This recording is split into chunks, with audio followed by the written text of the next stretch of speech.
Hello guys, നമ്മൾ നമ്മുടെ ജീവിതത്തിൽ ചെയ്യുന്ന ഏറ്റവും വലിയ മിസ്റ്റേക്ക് എന്താണെന്ന് അറിയോ? നമുക്ക് വേണ്ടപ്പെട്ടവരെ ചേർത്ത് പിടിക്കാതെ ആവശ്യമില്ലാത്തവരൊക്കെ അങ്ങ് ചേർത്ത് പിടിക്കും. എന്നിട്ടോ നല്ല എട്ടിൻ്റെ പണി കിട്ടാൻ തുടങ്ങുമ്പോഴാവും കാര്യം മനസ്സിലാവുക. എൻ്റെ ലൈഫിലും അങ്ങനെ കുറച്ച് കാര്യങ്ങൾ ഉണ്ടായിട്ടുണ്ട് കേട്ടോ. അന്നൊക്കെ എൻ്റെ ലൈഫിൽ നിന്ന് ഒരുപാട് പേര് വിട്ടുപോയിട്ടുണ്ട്. ഇന്ന് അവരെല്ലാവരെയും ചേർത്ത് പിടിക്കുന്ന തിരക്കിലാണ് ഞാൻ. സോ അങ്ങനെ പോയൊരാളാണ് അത്. ഓരോ നല്ല നല്ല കുട്ടികിട്ടും നല്ല നല്ല കാര്യങ്ങളാണ് നമുക്ക് പഠിപ്പിച്ചു തരുന്നത്. Just try. ഒരു ദിവസം രാവിലെ തന്നെ എന്നെ വിളിച്ചിട്ട് ചോദിക്കേടി ഞാനിന്ന് ലീവ് എന്ന് വൈകുന്നേരം അങ്ങ് വന്നാലോ എന്ന്. ഞാനത് കേൾക്കേണ്ട താമസം yes of course you are always welcome എന്ന് പറഞ്ഞ് അങ്ങനെ ഞങ്ങൾ ഇറങ്ങിയതാണ് കേട്ടോ. എവിടേക്കാണ്? Nesto and highlight. നോമ്പുതോറ പരിപാടിയൊക്കെ അതിനെക്കൊണ്ട് ഫ്രൂട്ട്സ് ആണ് കേട്ടോ അധികം നമ്മൾ നോക്കിയത്. നെക്സ്റ്റ് ഹൈപ്പർ മാർക്കറ്റ് പിന്നെ പറയണ്ടല്ലോ, ഈവനിങ് ആയിക്കഴിഞ്ഞാൽ ഒട്ടുക്കത്തെ തിരക്കാണ്. ബില്ലിംഗ് സെഷനിലൊക്കെ ക്യൂ ആണ്. ക്യൂവിൽ നിൽക്കേണ്ടി വന്ന ചടപ്പൊട്ട് മുഖത്ത് കാണിക്കാതെ ചിരിക്കുന്നുണ്ടോ. അതിൽ വന്നിട്ട് കട്ട് ഫ്രൂട്ട്സ് കുറച്ച്, പിന്നെ ഒരു വാട്ടർമെലൺ ജ്യൂസ് ആട്ടോ ഉണ്ടായിരുന്നേ. ഫുഡ് ഉണ്ട് മാത്രം വിശക്കണ അല്ലെങ്കിൽ പോന്നപ്പോഴും വിശക്കില്ലേ? കുടംപുളിയാ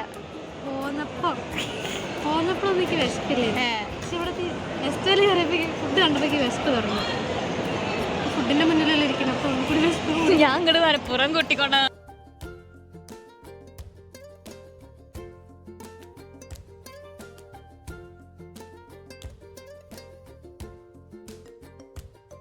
പിന്നെ അവിടെ നെസ്റ്റോയിൽ കിടന്നിട്ട് അങ്ങോട്ടും ഇങ്ങോട്ടും നടന്ന് ഓരോ സാധനങ്ങൾ വാങ്ങി വെച്ചെടുക്കായിരുന്നു കേട്ടോ.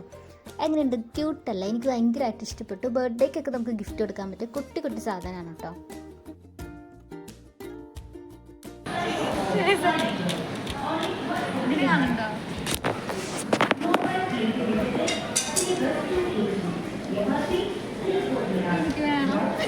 എടുത്തോ.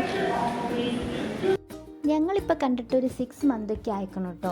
കോൾ ചെയ്തിട്ടും അതെ, ഒരു കോണ്ടാക്റ്റ് ഒന്നും അധികം ഉണ്ടായിരുന്നില്ല. എന്തായാലും സൗഹൃദങ്ങൾ തിരഞ്ഞെടുക്കുമ്പോൾ ഇങ്ങനെയുള്ള സൗഹൃദങ്ങൾ തിരഞ്ഞെടുക്കാൻ ശ്രമിക്കുക. കാരണം കുറേ നാൾ മിണ്ടിയില്ലെങ്കിലും കണ്ടില്ലെങ്കിലും പിന്നെ നമ്മൾ കാണാൻ നേരത്തോ ഇന്നലെ കണ്ടു പോയ പോലെയുള്ളൂ എന്ന് നമുക്ക് തോന്നിപ്പോണം. പിന്നെ ഫ്ലവർ വൈസ് എന്നും നമുക്കൊരു വീക്ക്നെസ് ആണല്ലോ. അപ്പോൾ ഇന്നത്തെ വീഡിയോ ഇത്രയേ ഉള്ളൂ. നെക്സ്റ്റ് വീഡിയോ ആയിട്ട് വീണ്ടും കാണാം. അപ്പോൾ സപ്പോർട്ട് ചെയ്യുക. ഇഷ്ടപ്പെട്ടവരൊന്ന് കൂടെ വെക്കാം കേട്ടോ. Okay, by.